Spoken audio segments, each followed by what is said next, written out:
एक बार फिर से स्वागत है आपका आत्मिक सफ़र में। आज मैं फिर से आपके बीच में हाजिर हूँ ताकि परमेश्वर के वचन से आपको प्रोत्साहित कर सकूँ। और जब जब भी मैं आपके बीच में कुछ नई बातों को लेके आता हूँ तो सचमुच में ये क्या ही आनंद की बात है कि हम परमेश्वर के वचन को एक साथ मनन करते हैं। और जैसा कि मैंने पहले कहा है, हाँ, प्रतिदिन की रोटी जब परमेश्वर हमें देता है और आत्मिक वचन जब हमें परमेश्वर देता है तो इससे हमारे जीवन में आशीषें मिलती हैं। और जो मनन के विषय मिलते हैं, जब हम परमेश्वर के वचन में जाते हैं, पढ़ते हैं और गहरी बातें परमेश्वर मुझे और आपको बताता है। और बहुत छोटे प्रारूप में मेरा ये प्रयास है कि इस प्रयास को मैं आगे बढ़ा सकूं आपके सुझावों के लिए, आपके प्रार्थनाओं के लिए, आपके प्रोत्साहन के लिए। मैं सबका धन्यवाद करता हूं और विशिष्ट तौर पर उनका जिन्होंने हमारे चैनल आत्मिक सफ़र को सब्सक्राइब किया है। हम सबका एक आत्मिक सफ़र है और हमें बड़े बड़े बुलंदी के साथ और परमेश्वर के वचन को अपना आधार मानकर इस सफ़र में आगे बढ़ना है ताकि अनंत काल की उस जीवन यात्रा को हम पूरा कर सकें और स्वर्गीय धाम जो हमारी मंजिल है वो हमें प्राप्त हो। आज के वचन के प्रोत्साहन के लिए हमारा विषय जो चल रहा है, भक्त कॉर्नेलियुस के जीवन, प्रेरितों के काम की पुस्तक, उसका 10वां अध्याय और 9वें पद से लेकर 23वें पद तक आज हम मनन करेंगे, जहाँ पर हम पतरस के जीवन को देखेंगे। और जब कॉर्नेलियुस के जीवन में परमेश्वर ने एक दर्शन दिया और उस घर में सेवकाई के लिए परमेश्वर ने पतरस को तैयार किया। और जब परमेश्वर कोई काम करता है तो वो दोनों तरफ आग लगाता है और दोनों तरफ सेम ज़ील को पैदा करता है ताकि परमेश्वर अपने भक्तों के द्वारा अपनी सेवा को पूरी कर सके। एक वो भक्त है जो परमेश्वर के लिए प्यासा है कि परमेश्वर का वचन उससे प्राप्त हो, और एक वो भक्त है जो परमेश्वर की सेवा कर रहा है और परमेश्वर उसे ऐसे अपॉर्चुनिटी दे रहा है कि वो कॉर्नेलियुस के घर में सेवकाई को कर सके। और दोनों का जो सिरा है वो परमेश्वर से जुड़ा हुआ है। और परमेश्वर का वचन कहता है, क्या ही मनोहर बात है जब भाई लोग आपस में मिलकर बने रहें और सेवा में आगे बढ़ते रहें। और परमेश्वर हम मनुष्यों के जीवन में मनुष्यों से ही कार्य करवाता है। कई बार हम ऐसा सोचते हैं कि कई लोगों को मैंने बोलते सुना है कि परमेश्वर हमें सारे रिसोर्सेस प्रदान करता है, हमें किसी मनुष्य के पास जाने की ज़रूरत नहीं है, हमें इधर उधर झांकने की ज़रूरत नहीं है। लेकिन मेरे प्रियो, मैं आपको एक बात बताना चाहता हूँ, यदि परमेश्वर आपके जीवन में काम करेगा तो वो किसी मनुष्य को ही आपके पास भेजेगा। और जब परमेश्वर जिस कार्य को आपके जीवन के लिए पूरा करेगा वो किसी के मार्फत ही पूरा करेगा। जिस प्रकार से कॉर्नेलियुस के जीवन में पतरस को परमेश्वर उपयोग करने वाला है। और उन आरंभिक वचनों को हम पढ़ेंगे जो 9वें पद से पाए जाते हैं। और मैं आपको इन वचनों को आपके लिए पढ़ना चाहता हूँ। प्रेरितों के काम की पुस्तक, उसका 10वां अध्याय और उसके 9वें पद से। यहाँ पर इस प्रकार से लिखा है, दूसरे दिन जब वे चलते चलते नगर के पास पहुँचे तो दोपहर के निकट पतरस छत पर प्रार्थना करने चढ़ा। उसे भूख लगी और कुछ खाना चाहता था, परंतु जब वे तैयारी कर रहे थे तो वह बेसुध हो गया और उसने देखा कि आकाश खुल गया, एक पात्र बड़ी चादर के समान चारों कोनों से लटकता हुआ पृथ्वी की ओर उतर रहा है। अब पतरस जो है नगर की ओर ये लोग गए और उसके बाद वो छत पर चढ़ गया। और दोपहर के समय ऐसा लिखा है, पतरस प्रार्थना कर रहा है। पतरस का जीवन सेवा का जीवन है। पतरस का जीवन परमेश्वर के लिए अर्पित जीवन है। और जब वो परमेश्वर की सेवा कर रहा है तो प्रार्थनाओं में भी उतना ही बना हुआ है। मेरे प्रियो, क्या ही भली बात है कि उसके जीवन में उसे भूख भी लग रही है, एक मनुष्य है, लेकिन वो छत पर चढ़कर कुछ देर प्रार्थना करने के लिए गया। एक छोटा सा समय उसको मिला और उसने वो परमेश्वर के आगे बिताना उचित समझा। मैं और आप अपने जीवन में बहुत व्यस्तताओं में घिरे होते हैं। मैं और आप जीवन में बहुत सारे कार्यों को करते हैं, प्रत्येक दिन परमेश्वर हमें देता है। क्या हम अपने जीवन में जो समय हमें मिलता है, समय चुरा कर प्रार्थना करते हैं? ये हमारे लिए एक सोचने का विषय है और हमें सीखने को मिलता है दोपहर के समय में, जबकि अमूमन लोग खाना खा लेते हैं, उसके बाद सोना चाहते हैं, कुछ कार्य करना चाहते हैं, कुछ आराम करना चाहते हैं। ऐसे समय में परमेश्वर प्रार्थना कर रहा है मेरे प्रियो। हमारे अंदर प्रार्थना की कंसिस्टेंसी होना बहुत ज़रूरी है। और कई बार हम ऐसा सोच लेते हैं, जब हम सुबह उठे और हमने एक फॉर्मेलिटी प्रेयर कर ली, उससे हमारा पूरा दिन बीत जाएगा। ऐसा नहीं होता मेरे प्रियो। जिस प्रकार से हम शारीरिक खुराक को लेते हैं अपने शरीर को चुस्त और स्फूर्त बनाने के लिए, उसको ताकतवर बनाने के लिए, उसी प्रकार से हमें अपनी आत्मा को अगर स्ट्रांग बनाना है तो प्रेयर वो फ्यूल है जो हमें वो स्ट्रांगनेस प्रदान करेगा। और हमें इस फ्यूल को निरंतर अपनी आत्मा में लेते रहना है। और पतरस इस फ्यूल को लेना जानता था। जितने भी परमेश्वर के दास थे और दासियां थी, वो परमेश्वर के आगे कंसिस्टेंसली निरंतरता में बने हुए थे। अब किसी को भी देख लो, हन्ना को देख लो, वो प्रार्थना, उपवास और याचना में बनी रहती थी। आप डैनियल को देख लो, दिन में 3 बार प्रार्थनाएं करता था। आप दाऊद को देख लो, दिन में 7 बार परमेश्वर की स्तुति करता था। मेरा और आपका जीवन कहाँ पर है? आज परमेश्वर मेरे से और आपसे बात करना चाहता है कि हमारा जीवन कहाँ पर है। क्या हमने कभी तीसरे पहर में प्रार्थनाएं की हैं? गुड फ्राइडे की मीटिंग में ज़रूर हम तीसरे पहर में मीटिंग रखते हैं, 12 से 3 चर्च जाते हैं जो पारंपरिक कलीसियाएं हैं। लेकिन उस ट्रेडिशन से निकलकर हमें सच्चाई पर आना है और हमें प्रार्थनाओं में अपने जीवन को देना है। कॉर्नेलियुस को भी दोपहर में ही दर्शन दिया और परमेश्वर का दूत प्रकट हो गया। और पतरस के जीवन में भी परमेश्वर दर्शन देना चाहता है, लेकिन पतरस जब प्रार्थना में गया, परमेश्वर ने वहाँ उससे बात करना शुरू की। हमारे जीवन के लिए भी परमेश्वर के पास बहुत सारी योजनाएं हैं, लेकिन कब बताएगा? जब हम परमेश्वर के पास जाएंगे। और प्रेयर इज़ ए कम्युनिकेशन, मैं पहले भी बोलता आया हूँ। और जब हम परमेश्वर के साथ कम्युनिकेट करेंगे, परमेश्वर हमें अपनी बातों को बताएगा और हमें आशीष प्रदान करेगा। पतरस के जीवन में भी वो दोपहर के समय में प्रार्थना करने के लिए गया और एक बड़ी सेवा के लिए प्रार्थनाएं जो हैं एक स्ट्रॉन्ग वेपन है। और जब हम प्रार्थनाओं में आगे बढ़ते हैं, परमेश्वर हमें हमारी सेवकाई में भी आशीष प्रदान करता है। पतरस जब प्रार्थना में गया तो वो प्रार्थना करते करते बेसुध हो गया, ट्रांस हो गया, जिसको हम अंग्रेजी में बोलते हैं। और जब वो बेसुध हो गया तो उसने एक स्वप्न देखा। टू बी वेरी शॉर्ट मैं आपको बताना चाहूँगा, एक बड़ा चादर देखी उसने और बड़ा पात्र देखा, और उसमें उसने देखा भांति भांति के जिनके खुर फटे हुए हैं वो सारे जानवर हैं, और कोई उससे कह रहा है इन्हें मार और खा। अब देखिए कितनी खूबसूरत बात है कि परमेश्वर जिन परिस्थितियों में हम रहते हैं, परमेश्वर उन परिस्थितियों से हमें कुछ बताना चाहता है, कुछ सिखाना चाहता है, और परमेश्वर हमें कुछ इंगित करना चाहता है, कुछ साइन देना चाहता है। और पतरस की भूख को परमेश्वर ने उसके दर्शन के लिए इस्तेमाल किया। मुझे नहीं मालूम परमेश्वर आपके जीवन में आप किन परिस्थितियों में हैं, और उन परिस्थितियों में कुछ इशारे दे रहा है, कुछ समझा रहा है, कुछ बात कर रहा है। उस बात को आप कितना लेते हैं अपने जीवन में, और उस बात को आप वचन से कितना समझते हैं अपने जीवन में, वो आपको परमेश्वर के पास इन बातों को रखना होगा और आत्मिक रूप से इन बातों को समझना होगा। पतरस के जीवन में भूख लगी, परमेश्वर वो कुछ खाना चाहता था। वो दिन के समय में प्रार्थना करने के लिए टॉप टेरेस पर चढ़ गया, और जब वो प्रार्थना करने लगा बेसुध हो गया, मतलब मन से प्रार्थना कर रहा था और भूखा था। प्रार्थना करते करते उसको सुध नहीं रही, और जब वो बेसुध हो गया तो उसने एक दर्शन देखा, एक चादर लटकी हुई देखी, एक स्क्रीन देखा, और उसमें एक बड़ा पात्र उसे नज़र आया। और उस पात्र में परमेश्वर उसको क्या करने के लिए बोलता है, ये हम पढ़ते हैं। यहाँ पर लिखा है, उसे एक ऐसा शब्द सुनाई दिया, हे पतरस उठ, मार और खा। परंतु पतरस ने कहा, नहीं प्रभु, कदापि नहीं, क्योंकि मैंने कोई भी अपवित्र वस्तु या अशुद्ध वस्तु नहीं खाई।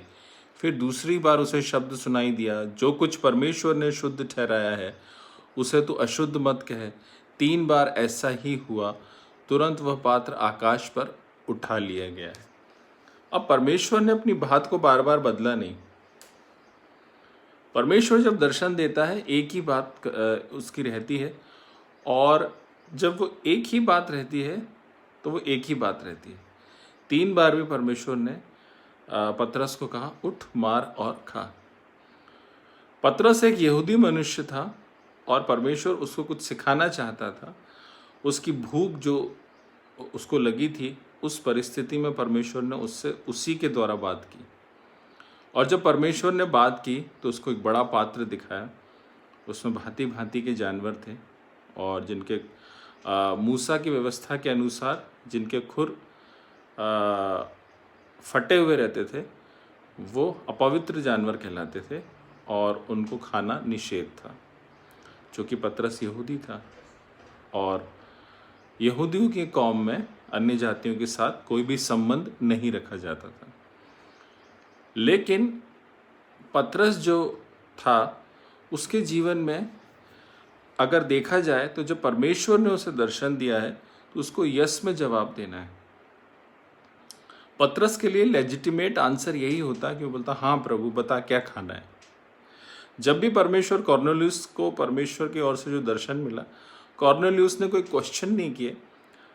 कॉर्नेलियुस अपने जीवन में उन बातों में आगे बढ़ गया और उसने भक्त सिपाही को बुलाया, सारा वृतांत समझाया और भेज दिया।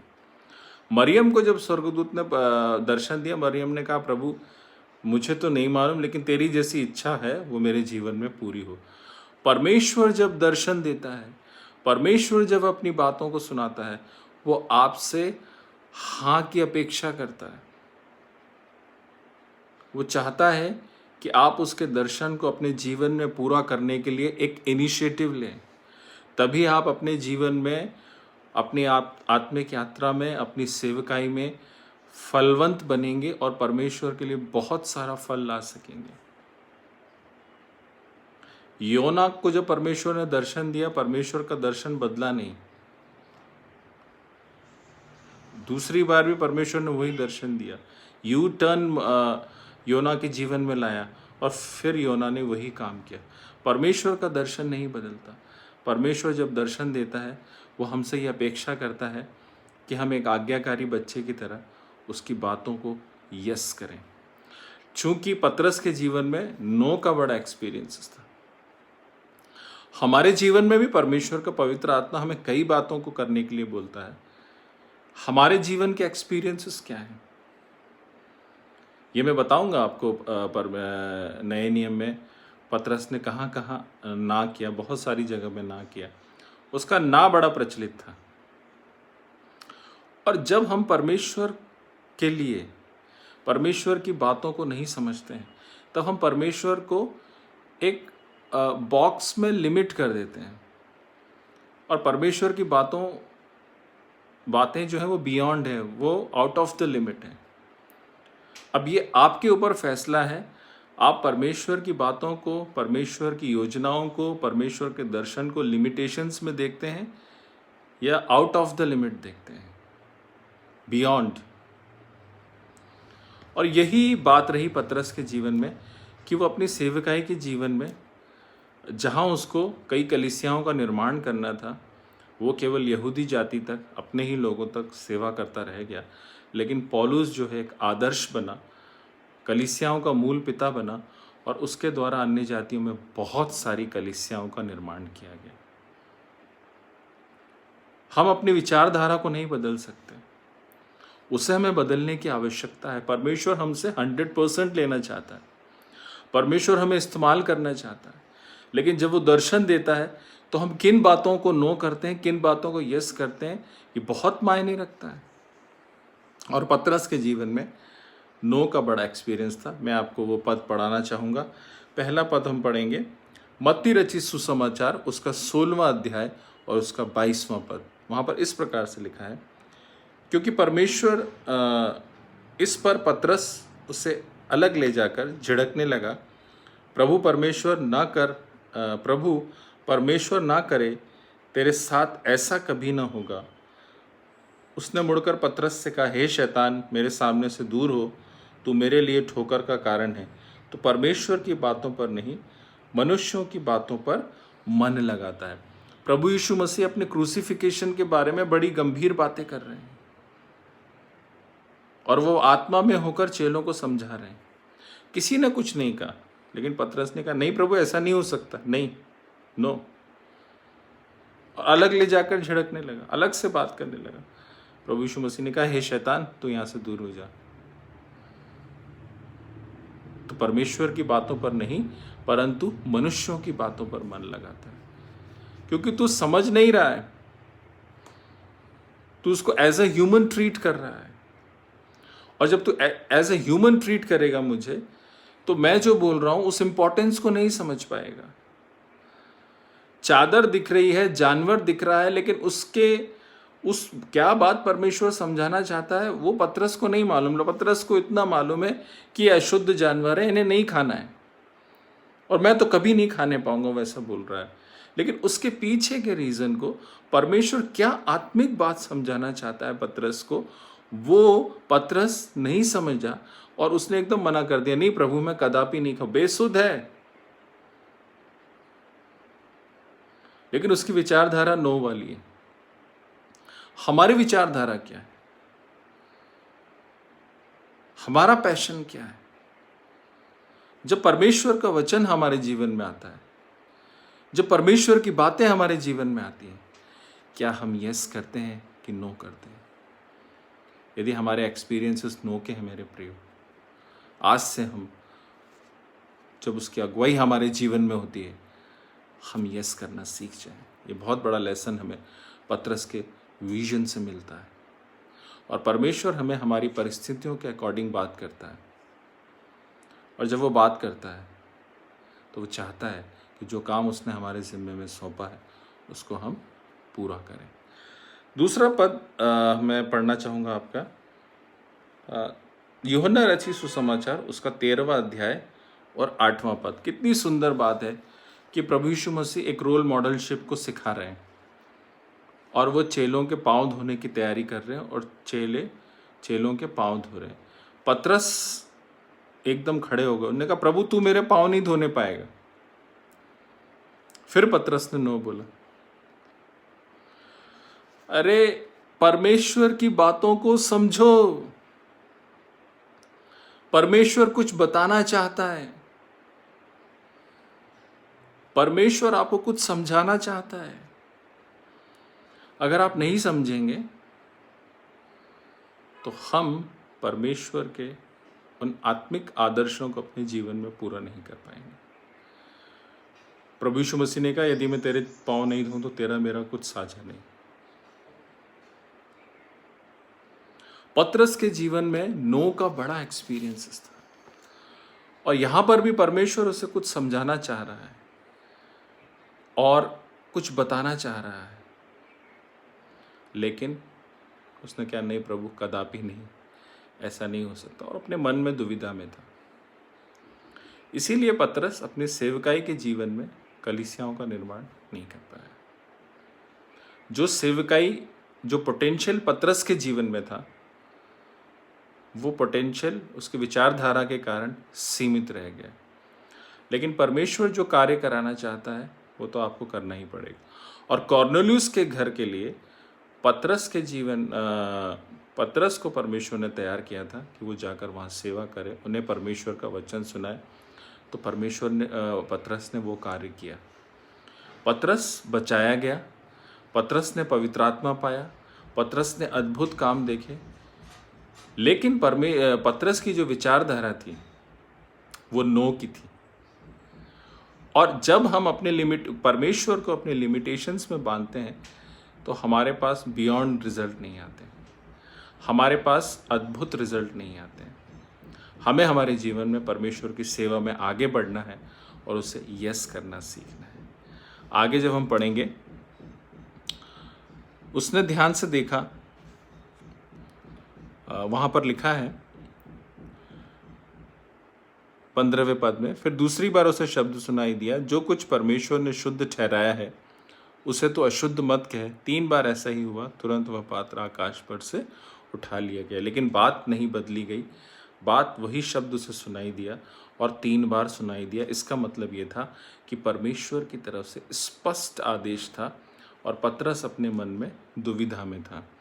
जब पतरस अपने मन में दुविधा में था कि यह दर्शन जो मैंने देखा वो क्या हो सकता है, तो देखो वे मनुष्य जिन्हें कुरनेलियुस ने भेजा था शमौन के घर का पता लगाकर द्वार पर आ खड़े हुए और पुकार कर पूछने लगे, क्या शमौन जो पतरस कहलाता है यहीं अतिथि है? पतरस के जीवन में दुविधा आ गई। वो अभी तक खाने पीने में लगा हुआ है। जब भी आपके जीवन में कुछ ऐसी बातें परमेश्वर बार बार बताए, तो ये जान लेना कि परमेश्वर आपसे कुछ बात करना चाहता है। और एक बहुत खूबसूरत बात मैं आपसे कहना चाहूँगा। एट द टाइम आप वो बात नहीं समझ पाए, लेकिन परमेश्वर आपको दुविधा में नहीं पड़े रहने देगा, क्योंकि परमेश्वर आपके थ्रू ही काम करवाना चाहता है।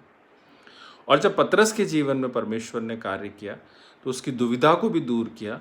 कॉर्नेलियुस ने जिन लोगों को पतरस से मिलने के लिए भेजा था वो द्वार पर आ खड़े हुए। देखिए टाइम का कोइंसिडेंस देखिए। पतरस ने प्रार्थना में गया, दर्शन मिला, दुविधा में आया, और जब वो सोच ही रहा था तो कॉर्नेलियुस के द्वारा भेजे गए उसके सेवक द्वार पर आ खड़े हुए और शमौन पतरस के बारे में पूछने लगे और बात करने लगे। और पतरस तो उस दर्शन पर सोच ही रहा था कि आत्मा ने उससे कहा, देख 3 मनुष्य तेरी खोज में है, अतः उठकर नीचे जा और निसंकोच उनके साथ हो ले, क्योंकि मैं ही ने उन्हें भेजा है। दर्शन मिला, विजन मिला, स्पिरिट की तरफ से कंफर्मेशन भी मिला। परमेश्वर आपकी सेवाओं में आपको कभी भी हड़बड़ी गड़बड़ी में नहीं रहने देगा, क्योंकि गड़बड़ी का परमेश्वर है ही नहीं। वो हर एक बात को साफ और सुनियोजित तरीके से आपके जीवन में प्रवेश कराएगा। वह जब आपसे बात करेगा आपको दुविधा में नहीं रहने देगा, और ना केवल दर्शन देगा, स्वप्न में दे सकता है, विचार में दे सकता है, आपकी परिस्थितियों को देखकर दे सकता है, लेकिन उन दर्शनों को वो आपको स्पष्ट रूप से समझाएगा और बताएगा कि आपको क्या करना है, और आपको कहीं नहीं जाना है। परमेश्वर आपके लिए हर एक कार्य को पूरा करेगा। एक बड़ी सेवा को कौन करता है? स्टार्ट भी परमेश्वर करता है, अनुग्रह भी परमेश्वर देता है, और पूरा भी परमेश्वर करता है। हमारा कोई रोल नहीं है। हमारा इतना रोल है कि हम वो पात्र हैं जिन्हें परमेश्वर अपनी सेवा के लिए उपयोग में करना चाहता है। क्या आप परमेश्वर के लिए एक उचित पात्र बनना चाहते हैं? तो अपने जीवन को जो परमेश्वर ने आपके लिए कार्य दिए हैं उन कार्यों को करने के लिए यस करिए, और जब दर्शन मिलता है तो उस दर्शन में आगे बढ़िए। और जब वो दर्शन में आप आगे बढ़ेंगे, आपको हो सकता है एट द टाइम कुछ समझ में नहीं आए, लेकिन आत्मा आपको परफेक्ट करेगा, आपको विजुलाइज करेगा, आपको वो अगुवाई देगा कि आप उन कार्यों को पूरा करें। पतरस के जीवन में भी परमेश्वर ने वही कार्य किया। ना केवल दर्शन दिया, उस परिस्थिति को उठाकर उसके सिखाने के लिए परमेश्वर ने उन बातों को उसके जीवन में दिया, और परमेश्वर ने पवित्र आत्मा के द्वारा भी उससे बात की। देख, जो द्वार पर खड़े होकर तेरे बारे में पूछ रहे हैं, तो निसंकोच उनके साथ हो ले, क्योंकि उन्हें मैंने ही भेजा है। पतरस को कन्फर्मेशन मिला। उसके बाद पतरस ने उतरकर उन मनुष्यों से कहा, देखो जिसकी खोज तुम कर रहे हो मैं वही हूँ, तुम्हारे आने का कारण क्या है? उन्होंने कहा, तुम्हारे आने का कारण क्या है? अब पतरस ने कहा, जिसकी तुम खोज कर रहे हो वो मैं ही हूँ, और तुम्हारे आने का कारण क्या है आप मुझे बताइए। तो जब वो पतरस ने अपने आप को इंट्रोड्यूस किया कि जिसको तुम ढूंढना चाहते हो वो मैं ही हूँ, स्पिरिट के कन्फर्मेशन के बाद कि तू उनके साथ निसंकोच हो लेना, इन्हें मैंने ही भेजा है, तो उन्होंने अपने आने का कारण बताया। और यहीं से हम अपनी अगली बात करेंगे। बड़ा खूबसूरत विषय है ये, हमारे लिए चौथा भाग होगा आने वाला, और मेरी आशा है कि आपको ये वीडियोस पसंद आ रहे हैं। अपने सुझावों को हमें देते रहिए। मिलते हैं नेक्स्ट वीडियो में, तब तक के लिए जय मसीह की।